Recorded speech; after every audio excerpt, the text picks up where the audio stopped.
আসসালামু আলাইকুম। আপনাদের একটা ব্রেকিং নিউজ দিয়ে শুরু করছি। যারা খবরটা জানেন তাদের জন্য ব্রেকিং নিউজ নয়।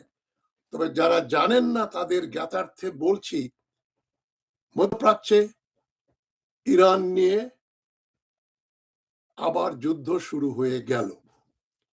আমরা সবাই খুব আশাবাদী ছিলাম যে ট্রাম্প ইসলামাবাদে যাচ্ছেন, আলাপ আলোচনা হচ্ছে, আর একটা দীর্ঘস্থায়ী শান্তি চুক্তি হয়ে যাবে। যদিও এর ভেতরে কিছু সন্দেহ ছিল। ট্রাম্পের কিছু কথাবার্তায় আমরা একটু মানে অবাক হয়েছিলাম। ট্রাম্প বলছিল যে ইরানের নিউক্লিয়ার যে এনরিচ নিউক্লিয়ার ডাস্ট, এগুলো আমরা আমেরিকাতে নিয়ে যাব। ডোনাল্ড ট্রাম্প আরো বলল যে যুদ্ধ বন্ধ হবে, কেননা চীন রাজি হয়েছে যে সে আর ইরানের কাছে কোনো মারণাস্ত্র বিক্রি করবে না, কোনো অস্ত্র দেবে না। এখানে এটা মূল আলোচনায় আসার আগে আমি বলে নেই, চীন একটা স্টেটমেন্ট দিয়ে বলেছে যে আমরা এটা কোনোদিনও বলিনি যে আমরা ইরানকে অস্ত্র দেই বা দেই না, আর আমরা এটাও বলি নাই যে আমরা ইরানকে অস্ত্র দিব বা দিব না। ট্রাম্প অনর্গল মিথ্যাচার করছেন। এই বক্তব্য আসলো চীনের দিক থেকে। ট্রাম্প তো মিথ্যা কথার রাজা, এবং সে মিথ্যা কথা বলে মনে যে সবাইকে খুশি করে সে একটা মধ্যপ্রাচ্যের শান্তি স্থাপন করে আমেরিকাতে তার মিড টার্ম নির্বাচনের যে ভরাডুবি তার হাত থেকে বেঁচে যাবে। কিন্তু সেটা হতে যাচ্ছে না। ট্রাম্পের ভরাডুবি নিশ্চিত, এবং বিভিন্নভাবে ট্রাম্প এবং নেতানিয়াহু তাদের বিরুদ্ধে বিশ্বের জনমতকে সৃষ্টি করেছে। বিশ্বের জনমত তাদের বিরুদ্ধে চলে গেছে, এই জন্য এই দুই ব্যক্তি মূলত দায়ী। ট্রাম্প চাচ্ছে মিড টার্মে জেতা, এবং তার যে এপস্টেইন ফাইলে যে সমস্ত গোপন তথ্য রয়েছে সেগুলো নিয়ে যেন কোনো রকম মামলা মোকদ্দমা না হয়, বিপদে না পড়ে। আর নেতানিয়াহু চাইছে তার বিরুদ্ধে যে সমস্ত অভিযোগ রয়েছে সেগুলো নিয়ে যেন তাকে আদালতে যেতে না হয় এবং তাকে জেল খাটতে না হয়। সুতরাং নেতানিয়াহু চাচ্ছে যেভাবে হোক যুদ্ধ চালু রাখতে হবে। যুদ্ধ বন্ধ করলেই তারা পড়ে যাবে, সরকার পড়ে যাবে। মানে একটা বিমান যখন উপরে ওড়ে তখন এটা কিন্তু স্পিড বন্ধ করে দিলেই কিছুক্ষণ পরে ওটা পড়ে যাবে। তাকে মাটিতে পড়া থেকে বিরত রাখার জন্য অনবরত চালিয়ে যেতে হবে একটা স্পিডে। তো ঠিক ইসরায়েল একই অবস্থা করছে, এবং বিভিন্ন সংবাদ মাধ্যমে আজকে 2 ঘন্টা আগেও যেটা কেউ কল্পনা করেনি, এর 1.5-2 ঘন্টার ভেতরে যা ঘটলো সেটা অভাবনীয়। আমরা সবাই যখন শান্তির কথা বলতে যাচ্ছি, শ্বেত পায়রা উড়বে, বিশ্বে শান্তি আসবে, মধ্যপ্রাচ্যে শান্তি হয়ে যাচ্ছে, পাকিস্তান একটা বিরাট ভূমিকা পালন করলো ইত্যাদি, সেই মুহূর্তে যে আনন্দ ছিল সে আনন্দটা হঠাৎ করে ভেঙে গেল, এবং আমরা খবরে শুনলাম ইরান আবার হরমুজ প্রণালী বন্ধ করে দিয়েছে। ইরান বলেছে মার্কিন যুক্তরাষ্ট্র এখানে জলদস্যুর ভূমিকা পালন করছে। তারা হরমুজ প্রণালী থেকে ব্লকেট তুলে নেয় নাই, এবং তারা আমাদের নাজেহাল করছে। এটা আল জাজিরার খবর। তারপরে আমাদের বিবিসি একই কথা বলছে, এবং বিবিসি বলেছে যে যে ট্যাঙ্কার, একটা তেল ভর্তি জাহাজ ইরানের কথা মতো ওই হরমুজ প্রণালী থেকে বেরিয়ে যেতে চাচ্ছিল, তার উপরে ইরানিয়ান আইআর গার্ডরা, সৈন্যরা গুলি করে, হামলা করে, এবং গানবোট, ইরানের গানবোট হামলা করে, এবং ইরান স্টেট অফ হরমুজ বন্ধ করে দিয়েছে। এই খবরটাও দিচ্ছে বিবিসি এবং সিএনএন এবং Al Jazeera, New York Times, Reuters. পৃথিবীর এমন কোনো মাধ্যম নেই যেখানে আমরা দেখতে পাচ্ছি না যে যুদ্ধটা আবার চালু হবে বলে মনে হচ্ছে। এবং মানে ইরান এখন হরমুজের উপরে, যেটা নিউ ইয়র্ক টাইমস বলছে, strict control of state Hormuz, তারা হরমুজের উপর নিয়ন্ত্রণ নিয়ে নিল।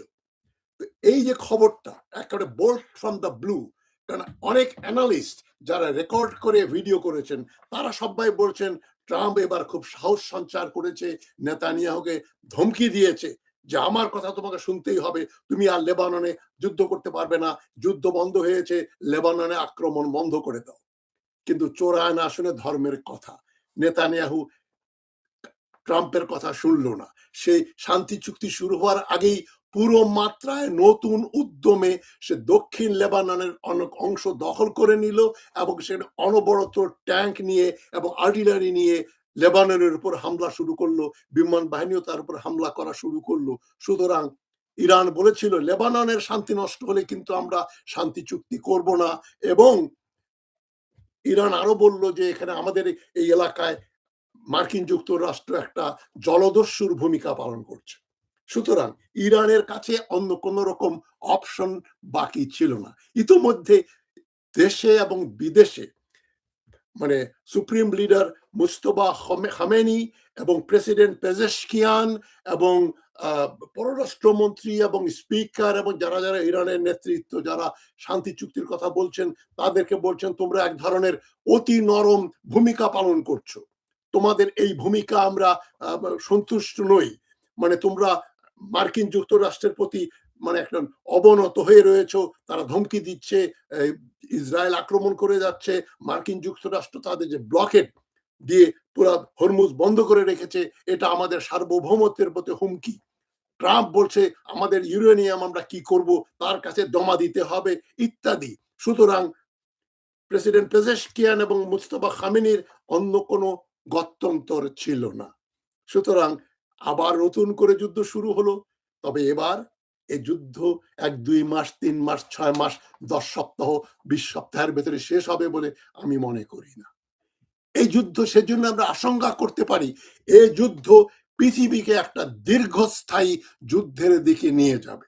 অলরেডি ওয়ার্ল্ড পোলারাইজ হয়েছে। আমি গত 2 দিন আগে যে অনুষ্ঠানগুলো করলাম সেখানে আমি আশাবাদী ছিলাম যে মুসলিম বিশ্বে একটা পরিবর্তন আসবে। তবে ওই যে কথাগুলো আমি সেখানে বলেছি সেটা এখনো প্রযোজ্য। যুদ্ধ যদি নতুন করে শুরু হয়, হয়ে গেল যেটা বলে মনে হচ্ছে, ইরান যেহেতু হরমুজ বন্ধ করে দিয়েছে, আবার যদি কোনো ড্রামাটিক কোনো ব্যাপার না ঘটে 24 ঘন্টার ভেতরে, কয়েক ঘন্টার ভেতরে, তাহলে ইরান ইসরায়েল এবং আমেরিকা ইসরায়েল ইরানের যে যুদ্ধ সেটা আবার পুনরায় শুরু হয়ে যাবে, এতে কোনো সন্দেহ নেই। তবে আমি যেটা আশার কথা বলেছিলাম যে মুসলিম জগতে একটা নতুন চিন্তার উদ্রেক হচ্ছে যে আমরা মার্কিন যুক্তরাষ্ট্র ও ইসরায়েলকে খুশি করে শান্তি অর্জন করতে পারবো না। এমনকি সৌদি আরব পর্যন্ত চিন্তা করছে তুরস্ক, পাকিস্তান, তুরস্ক এবং পাকিস্তানের সঙ্গে যেতে হবে, ইসরায়েলের বিরুদ্ধে দাঁড়াতে হবে।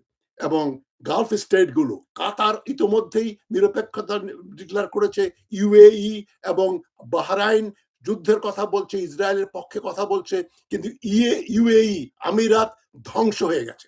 আমিরাত আর মাথা তুলে দাঁড়াতে পারবে না। শুধু দুবাইয়ের যত হোটেল যত রকম রিক্রিয়েশন অ্যাক্টিভিটিস ছিল সবগুলো বন্ধ হয়ে গেছে, এয়ারপোর্টে লোক নাই, ভূত দুবাই এখন খুবই দ্রুত একটা ভুতুরে শহরে পরিণত হচ্ছে। দুবাইও চলে যাবে, বাহরাইনের আমেরিকান বেস নষ্ট হয়ে গেছে, ধ্বংস করে দিয়েছে, আমেরিকা এখানে পুরোনায় ঢুকতে পারবে না। আমেরিকার যেটা হলো, ভিয়েতনাম থেকে যেভাবে বেরিয়ে গেল, আফগানিস্তান থেকে যেভাবে বেরিয়ে গেল, এখন মধ্যপ্রাচ্য থেকেও আমেরিকাকে পাত্তাড়ি গুটাতে হবে। তার 5th ফ্লিট এখানে কাজে আসবে না। আপনার আরেকটা জিনিস লক্ষ্য করে দেখবেন, আমেরিকা বড় বড় কথা বলছিল যে আমাদের এই যুদ্ধ জাহাজ রয়েছে, জেরাল্ড ফোর্ড রয়েছে, আব্রাহাম লিঙ্কন রয়েছে। ওই দুটো যুদ্ধ জাহাজ কিন্তু এখন নেই। তারা এখন তৃতীয় যে যুদ্ধ জাহাজ, সরি, বিমানবাহী জাহাজ, এয়ারক্রাফট ক্যারিয়ার, তারা যেটা নিয়ে এসছে সেটা হচ্ছে জর্জ বুশ সিনিয়র, তার নামে একটা যুদ্ধ জাহাজ আছে, মানে এয়ারক্রাফট ক্যারিয়ার আছে, সেইটা এনেছে এই এলাকায়। ওই দুটো আঘাতপ্রাপ্ত, ওই দুটোকে ইরান নষ্ট করে দিয়েছে। সুতরাং মার্কিন যুক্তরাষ্ট্রের যত রকম মারণাস্ত্র ছিল, যে এই যে F-35, F-16, F-15, F-18 এবং তাদের এয়ারক্রাফট ক্যারিয়ার, সবগুলোকেই ইরান পর্যুদস্ত করে দিয়েছে। সবগুলার ব্লিডিং নোজ, নাক দিয়ে রক্ত বেরোচ্ছে। এখন ইসরায়েল যেটা করছে, নেতানিয়াহুর হারানোর কিছু নেই, সে যুদ্ধ থামালেই তাকে জেলে যেতে হবে, তার বিরুদ্ধে মামলা হবে। আর হরমুজ প্রণালী নিয়ে ইসরায়েলের কোনো মাথা ব্যথা নেই, কারণ হরমুজ দিয়ে ইসরায়েলের তেল আসে না। ইসরায়েলের তেল সুয়েজ ক্যানাল দিয়ে, রেড সি দিয়ে আসবে, সৌদি আরব থেকে আসতো। এখন সে দরকার হলে মার্কিন যুক্তরাষ্ট্র ইসরায়েলকে তেল দেবে, আমেরিকার থেকে তেল আসবে, ভেনেজুয়েলা থেকে ইসরায়েলকে তেল দেবে। ইসরায়েলের তেলের জন্য এই হরমুজ প্রণালী খোলা রাখার কোনো দরকার নেই। মানে হরমুজ থেকে বেরিয়ে তারপরে বাবল মান্দাব দিয়ে যেত, সে রুট ছাড়াও ইসরায়েল ছোট্ট দেশ, মার্কিন যুক্তরাষ্ট্র যেহেতু ইসরায়েলের কথায় চলে, মনে হচ্ছে মার্কিন যুক্তরাষ্ট্র ইসরায়েলকে তেল সাপ্লাই করবে। শুধু হরমুজ প্রণালী ইসরায়েলের নেতানিয়ার কাছে বড় জিনিস না, তার কাছে বড় জিনিস হচ্ছে greater Israel. Greater Israel Iraq থেকে শুরু করে সৌদি আরব, সানাই পেনিনসুলা, সিরিয়া, জর্ডান, লেবানন সবকিছু দখল করে নেয়া। তবে ইসরায়েল একসঙ্গে অনেককে খেপিয়েছে, মুসলমানদের, আরবদের খেপিয়েছে, আবার লেবাননে খ্রিস্টান অধ্যুষিত এলাকা, বৈরুতে যে ম্যাসিভ কার্পেট বম্বিং করেছে ইসরায়েল, তার ফলে স্বয়ং পোপ, যিনি রোমান ক্যাথলিকদের গুরু, তিনি রাগান্বিত হয়েছেন, ক্যাথলিক ওয়ার্ল্ড রাগান্বিত হয়েছে, এবং ইউরোপের যে দেশগুলো Catholic majority, France, Spain, Italy, তারাও ইসরায়েলের বিরুদ্ধে চলে গেছে। খ্রিস্টান জগতের একটা বিরাট অংশ ইসরায়েল বিরোধী। তারপরে গাজা আক্রমণ করার পরে সারা পশ্চিমা বিশ্বে ইয়াং জেনারেশন, এই জেনারেশন জি, তারা যেভাবে মানে ইসরায়েলের বিরুদ্ধে নেমেছিল, তাদের প্রভাব এখন পড়ছে পশ্চিমা জগতের রাজনীতিতে। তার ফলে এই ট্রাম্প তাদেরকে ডিফাই করে যেটা করছে সেটা খুবই জনপ্রিয় ব্যাপার ছিল না, এবং ইরান সেটা জানে। ইরান অনেক দূর একেবারে বিনয়ের সঙ্গে তারা যেটাকে বলছে বেন্ডিং ব্যাকওয়ার্ড, তারা এরকম পেছনে গিয়ে মানে অলমোস্ট সারেন্ডার করে ফেলছে, যা ঠিক আছে শান্তির জন্য আমরা এটা করব সেটা করব।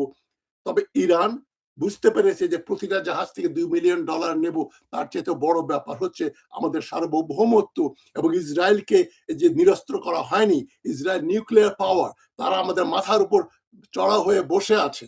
তারা লেবানন নেবে, তারপর ইরাকে ঢুকবে, তারপর ইরানে আসবে, এবং তুরস্কের প্রতিও তাদের নজর। সুতরাং এখন তুরস্ক, পাকিস্তান, সৌদি আরবিয়া, ইরান, চীন, রাশিয়া, উত্তর কোরিয়া মিলে একটা ব্লক হবে, এবং তার বিরুদ্ধে মার্কিন যুক্তরাষ্ট্র থাকবে ইসরায়েলের সঙ্গে।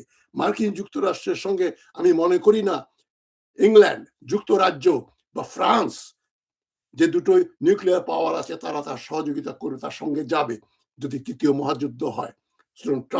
ট্রাম্প এবং নেতানিয়াহুকে নাকানি চুবানি খেতে হবে, এবং ইরানের সঙ্গে তৃতীয় বিশ্বের বিজয়, মুসলিম বিশ্বের বিজয় এখন মানে একেবারে ইনএভিটেবল, এটা হবেই, এটাকে আর কেউ থামাতে পারবে না। যেটা বন্ধ করা যেতে পারতো ট্রাম্প এবং নেতানিয়াহু, সে রাস্তাটা আবার যেটা রাস্তাটা খুলতে পারতো, সেটাকে তারা আবার বন্ধ করে দিতে বাধ্য হয়েছে। তবে এখানে ব্যক্তির স্বার্থ একটা বিরাট ভূমিকা পালন করছে নেতানিয়াহু এবং ডোনাল্ড ট্রাম্প। দুইজনই ব্যক্তি স্বার্থের জন্য যুদ্ধ চালিয়ে দেশে জনপ্রিয়তা টিকিয়ে রাখতে হবে।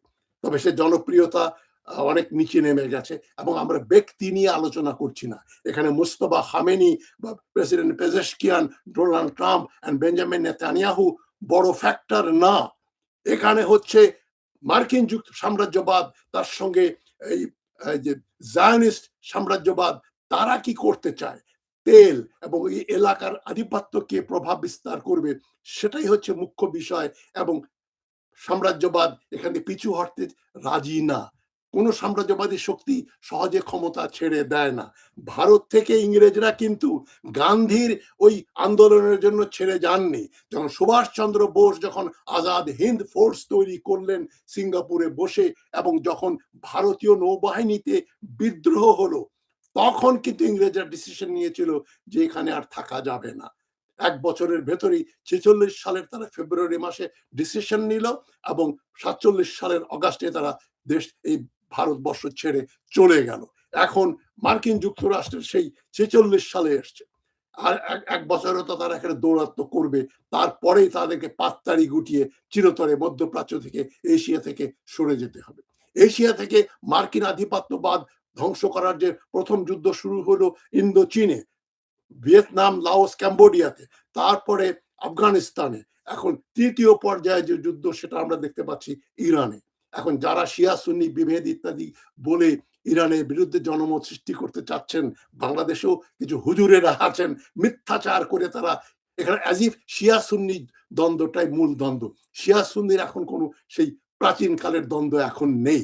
মানে তখন ১৪০০ বছর আগে কে কি করেছিল, আলী আবু বকরের এদের ভেতরে কি হয়েছিল, ওগুলো নিয়ে পৃথিবী মাথা ঘামায় না। পৃথিবী অনেক দূরে চলে এসছে। বাংলাদেশে হুজুরদের বলছি, ওহাবিদের বলছি, আপনারা সৌদি আরব নিয়ে মাথামাতি করবেন না। এখন বি প্র্যাকটিক্যাল। বিশ্বে মুক্তিযুদ্ধ শুরু হয়েছে নতুন করে। বাংলাদেশে যেমন ২৪ সালের ৫ই জুলাই, ৫ই আগস্ট আমরা একটা নতুন ভাবে একটা মুক্তিযুদ্ধ করে দেশকে আবার স্বাধীন করেছি, সেরকম একটা ব্যাপার ঘটছে সারা পৃথিবী ব্যাপী। ইরানের এই সংগ্রাম আমাদের সব্বার, তৃতীয় বিশ্বের সব মানুষের সংগ্রাম, এটা আমাদের মনে রাখতে হবে, এটা ভুললে চলবে না। তবে যে কাজটা নেতানিয়াহু এবং ট্রাম্প করলো, তার ফলে বিশেষ করে নেতানিয়াহু যেটা করলো, যুদ্ধ চালিয়ে যাচ্ছে লেবাননে ট্রাম্পের নিষেধাজ্ঞা অমান্য করে, এর ফলে আমরা বলতেই পারি আরেকটা তৃতীয় মহাযুদ্ধের সূচনা হলো কিনা। যদি না, যেটাকে বলে গুড সেন্স প্রিভেইল, যদি পশ্চিমা জগতে ডোনাল্ড ট্রাম্পকে কেউ নিয়ন্ত্রণে আনতে না পারে, তাহলে তৃতীয় মহাযুদ্ধের দিকেই ধীরে ধীরে বা খুব দ্রুত চলে যাচ্ছে সারা পৃথিবী। ভালো থাকবেন সবাই। সবাইকে সংগ্রামী অভিনন্দন জানাচ্ছি এবং বাংলাদেশি ভাই বোনদের বলছি, আপনারা মানসিকভাবে প্রস্তুতি গ্রহণ করুন কিভাবে দীর্ঘস্থায়ী মন্দার হাত থেকে দেশকে বাঁচাতে হবে। এখন ওই যে এই সুযোগে সরকারের বিরুদ্ধে জামাত এবং ভারতপন্থীদের নেতৃত্বে তারা যে পরিকল্পনা করছে এই বিএনপি সরকারকে ফেলে দেয়ার, তারা যেন সেখানে ব্যর্থতায় পর্যবসিত হয়, সেদিকে আপনাদের সবার দৃষ্টি রাখতে হবে। এই যুদ্ধের সুযোগে যেন বাংলাদেশে হঠাৎ করে আবার আরেকটা জুলাই আন্দোলনের যে কথাবার্তা তারা বলছে, সেটা যেন বলতে না পারে, তাদের দাঁত এখনই ভেঙে দিতে হবে।